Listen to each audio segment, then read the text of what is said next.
this is a fan formula on the Spanish Grand Prix. I'm just loading up the questions for it now. It was not exactly the most thrilling of races, really. I mean, I went off partway through the race and sat and played Minecraft for quite a while. Yes, I need something better to do, but there are worse things to be doing. But that's sort of the exciting point in the race for me was when I found diamonds and then fell into lava. So the excitement wasn't even the race itself; it was something completely separate. But anyway, on to the questions. Thoughts on Maldonado in this race and his future in F1? I'm gonna have to be careful what I say because I already recorded this video already. I watched it back just because my camera was a bit funny and just it started acting a bit slow. The video itself was fine, but I might have used the word fuck and several derivatives of it about 19 times in the explanation on this question, so best to refilm it, the entire thing. Maldonado, the problem with Maldonado has is everyone hates him for some reason, as in the internet just explodes whenever he does, even pure driver error, whether it's him or not, that's the driver in error, or racing incident, again, whether he's the one that's doing the crashing into or being crashed into, it's always his fault. And like I say, Twitter just explodes with hatred for him, which it sort of strikes me as how dumb is just about everyone that's on the internet, that you can't, one, have your own opinion, and two, have to pile on the guy like no tomorrow. I mean, if that had been Sebastian Vettel doing all this, he could do no wrong. If it was Alonso, he could do no wrong, but because it's Maldonado, ooh, no. And internet, you need to learn this before everyone shoots me for saying my opinion. My opinion might be different to yours, so that doesn't need to stop your enjoyment of the same activity at all. To quote Ryan Hayward from Rooster Teeth on the patch the other week, my opinion might differ, so shut the hell up. As for his future in F1, Pastor Maldonado, as everyone who's F1 related will know, he brings a lot of money through PDVSA, but I think next to no one has a clue what PDVSA is.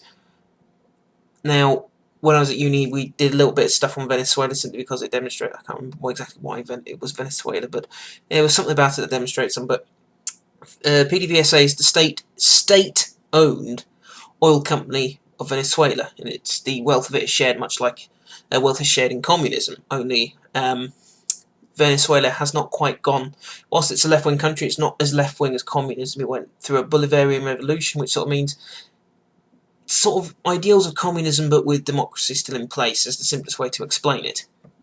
But Pastor Maldonado in many ways is actually just a state-sponsored driver, not a pay driver as such. Whilst he has that money behind him, he'll have a seat in F1 for a long time because teams like Caterham or Marussia would take him, or Toro Rosso. Don't think any of the front teams will take him because they don't need the funds as such. Something tells me someone's already said that. I do apologise. I think I've already watched seen Vicky and Dom's entry, so I do apologise if I'm repeating points that may have already been mentioned. But the front running teams aren't going to need his funding. I mean, if he suddenly comes good and sort of has a Vettel style dominance, then he's going to go to the front.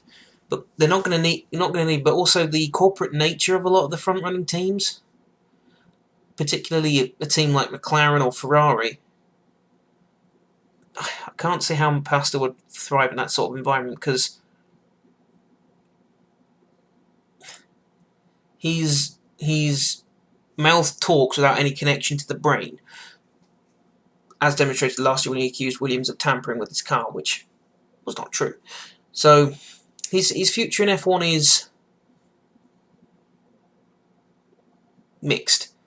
If he helps himself, as in maybe hire a driver coach, or someone to help him get in the right headspace. Spend some more time in the simulator, and just think before he speaks. And he's got a good future in front of him, in the sense good in longevity, but not good as in probably to be stuck in the midfield trap.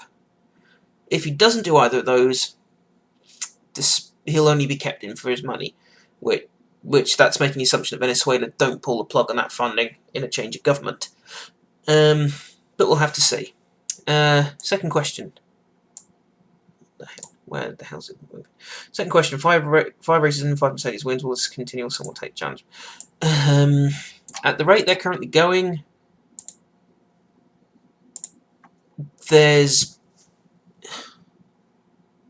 no way of catching Mercedes. They're a bit like Brawn at the start of 2009, like Red Bull in 2011 when they had the blown diffuser. It's like McLaren 1988, I want to say, or Williams in the early 90s.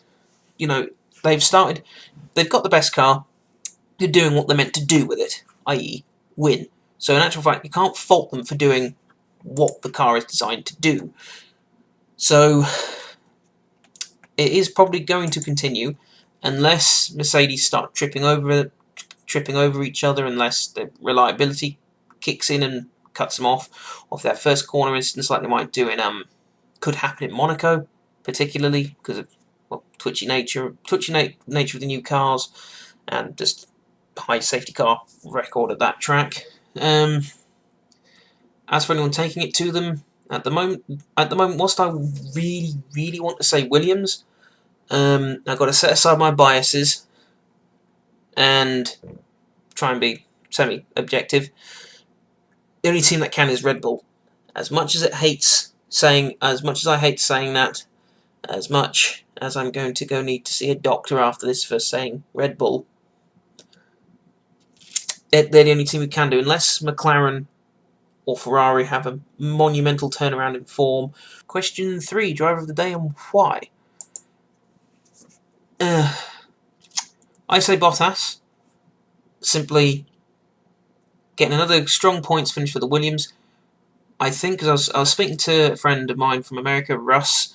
You might know him as Road Race Partsman, and he's the Balcom Road Race Sports Trans Am Mustang from the American Trans Am series.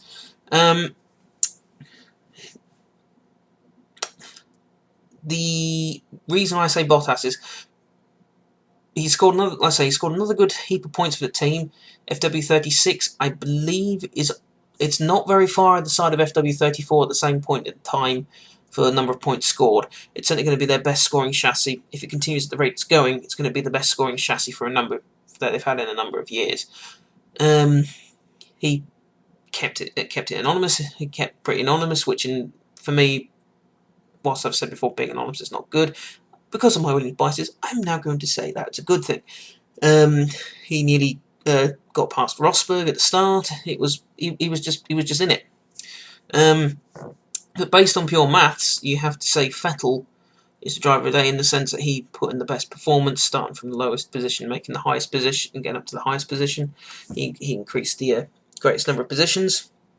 The 2 Ferraris were okay with the kit they had, but it's not quite what the Scuderia want really to have happen. Bonus question: quote of the weekend and why? I switched off during the. I watched the pre-race stuff, and there was no quotes as such to pick up from. I switched off after the after-race stuff. It was like I was bored as hell watching the race in many places. As mentioned at the start of the video, I sat and played Minecraft during the race. There was not a lot as such to keep me interested. I did like the quote that someone made. It was a Sauber guy. I think it was referring to Senna, in the sense of, Senna's that important to the sport that after all these years we still speak about him so much, and he's still referred to so much. So that was very nice. But the quote as such, not particularly. I mean, I could probably dub in a sound of a crying baby and then say that was Lewis Hamilton, in the sense it wasn't anything particularly quotable or memorable about it. It was just someone give Hamilton a Gibbs slap when he gets out of the car. And if no one knows what a Gibbs slap is, watch NCIS. And I'm going to sign off this video because I realise I ramble on about a whole hunk of junk for not a lot. But something I just want to mention. If I will probably have to go back through and cut this video down, but something I want to mention. It was a couple of years ago when the fan formula was still being edited by Grace, and I think she had help from other people or another person. But it's about this time, a couple of years ago, where a friend of mine was killed in a motorbike accident, and she was kind enough to put the messenger that I put at the end of the video onto the end of that fan formula video. It's been up in 2 years, and I think about the guy a hell of a lot. His parents are my godparents, and very close to them. So I miss the guy a hell of a lot. But everyone, can you just please remember to think motorbike and think motorcyclist. Just think. I'm not just laying this on the on cars, four-wheel vehicles, should I put it? But pedestrians as well, think about what you're doing. Just everyone think, for God's sake, because it's nothing anyone ever wants to go through.